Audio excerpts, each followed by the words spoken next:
जय माता दी। प्रिय भक्तगणों, आज मैं आपको गुप्त नवरात्रियों में सुनी जाने वाली गुप्त नवरात्रि व्रत की कथा सुना रहा हूँ। सनातन धर्म में एक वर्ष में 4 नवरात्रि होती हैं, जो चैत्र, आषाढ़, आश्विन और माघ मास के शुक्ल पक्ष के प्रतिपदा तिथि से नवमी पर्यंत मनाई जाती हैं, जिसमें 2 अप्रत्यक्ष अर्थात गुप्त और 2 प्रत्यक्ष नवरात्रि होती हैं। प्रत्यक्ष नवरात्रि चैत्र और आश्विन के महीने में मनाई जाती हैं और गुप्त नवरात्रि आषाढ़ और माघ मास में मनाई जाती हैं। आषाढ़ मास में मनाए जाने वाले नवरात्रि एक गुप्त नवरात्रि हैं। शास्त्रों के अनुसार गुप्त नवरात्रि में 10 महाविद्याओं की पूजा की जाती है। माता आदि शक्ति की शक्ति स्वरूपा की शक्तियाँ ही 10 महाविद्याएं, जिनके नाम हैं काली, तारा, छिन्नमस्ता, धूमावती, बगलामुखी, त्रिपुर भैरवी, भुवनेश्वरी, त्रिपुर सुंदरी, मातंगी और कमला। गुप्त नवरात्रि में साधक गुप्त साधनाएं करता है, जिसमें साधक साधना करने हेतु गुप्त स्थान, शमशान आदि पर जाते हैं। गुप्त नवरात्रि में साधनाएं प्रत्यक्ष फल देती हैं। गुप्त नवरात्रि विशेष रूप से साधक के लिए होती हैं, ये जन सामान्य के लिए नहीं होती। देखा देखी या बिना जानकारी के जन सामान्य को इसमें नहीं घुसना चाहिए। नवरात्रि में भक्त अपनी आध्यात्मिक और मानसिक शक्तियों में वृद्धि करने के लिए अनेक प्रकार के उपवास, संयम, नियम, भजन, पूजन और योग साधना आदि करते हैं। सभी नवरात्रों में माता के सभी 51 पीठों पर भक्त विशेष रूप से माता के दर्शनों के लिए एकत्रित होते हैं। प्रिय भक्तगणों, आज हम आषाढ़ मास में आने वाली गुप्त नवरात्रियों की व्रत कथा का श्रवण करेंगे। एक बार ऋषि श्रृंगी अपने आश्रम के बाहर भक्तजनों को दर्शन दे रहे थे। अचानक भक्तों के इकट्ठे हुए भीड़ में से एक स्त्री ऋषि श्रृंगी के सम्मुख आकर प्रणाम कर करबद्ध होकर ऋषि श्रृंगी से बोली, हे ऋषिवर, मेरे पति दुर्व्यसनों से सदा घिरे रहते हैं, जिस कारण वे कोई पूजा पाठ नहीं कर पाती, धर्म और भक्ति से जुड़े पवित्र कार्यों को कर भी नहीं कर पाते, यहाँ तक कि ऋषियों और ब्राह्मणों को उनके हिस्से का अन्न भी समर्पित नहीं कर पाती। मेरा पति मांसाहारी है, जुआरी है, किंतु मैं माँ दुर्गा की सेवा करना चाहती हूँ।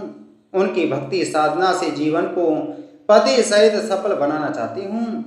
इस प्रकार ऋषि श्रृंगी महिला की भक्ति भाव से बहुत प्रभावित एवं प्रसन्न हुए और आदर पूर्वक उपाय बताते हुए बोले, हे देवी, सावंतिक और शारदीय नवरात्रों से तो आम जनमानस परिचित हैं, किंतु इसके अतिरिक्त 2 नवरात्रि और भी होते हैं, जिन्हें गुप्त नवरात्रि कहा जाता है।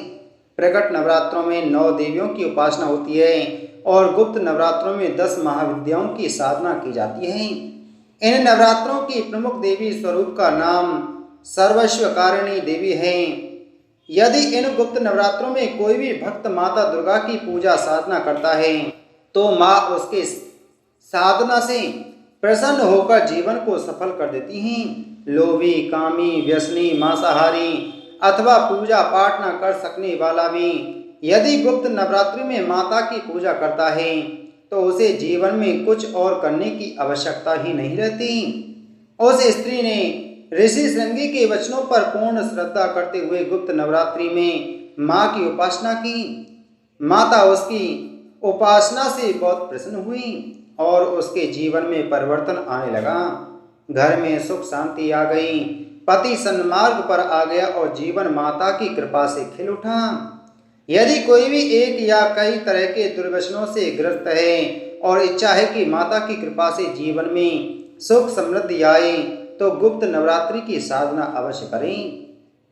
तंत्र और शाक्त मतावलंबी साधना के लिए दृष्टि से गुप्त नवरात्रि के कालखंड को बहुत सिद्धिदायी मानते हैं।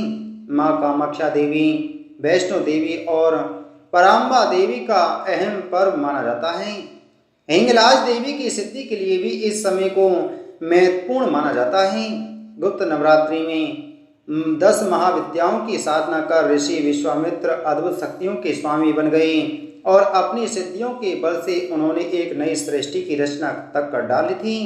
इसी तरह लंकापति रावण के पुत्र मेघनाद ने गुरु शुक्राचार्य से परामर्श एवं आशीर्वाद प्राप्त कर अतुलनीय शक्तियां प्राप्त करने के लिए गुप्त नवरात्रों में अपनी कुलदेवी निकुंभला साधना की और अजय बनाने वाली शक्तियों का स्वामी बन गया था। ऐसी मान्यता है कि यदि नास्तिक भी परिहासवश इस समय मंत्र साधना कर ले तो उसका भी फल सफलता के रूप में अवश्य ही मिलता है। यही इस गुप्त नवरात्रि की महिमा है।